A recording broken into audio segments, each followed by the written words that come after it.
5 கோடி ரூபாய் 10 கோடி ரூபாய் காரை வாங்குவார்கள், அதற்கு வரி ஏய்ப்பார்கள், வரி ஏய்த்து நீதிமன்றத்திற்கு செல்வார்கள், நீதிமன்றத்தில் பணம் கட்ட சொன்னால் அவர்கள் அப்பீல் செய்வார்கள். இந்த குணமுடையவர்கள் தான் இப்பொழுது அரசியலுக்கு வந்திருக்கின்றவர்கள்.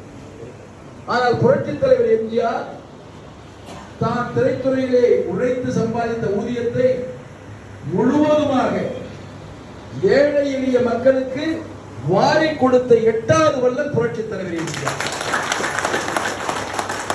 இறுதி காலத்தில் தன்னுடைய வீட்டை கூட, குடியிருந்த வீட்டை கூட, அண்ணன் பிள்ளைகள் இருக்கிறார்கள். ஒரு சகோதரி தனக்கு புரட்சித் தலைவருக்கு கிட்னியை கொடுத்தவர்.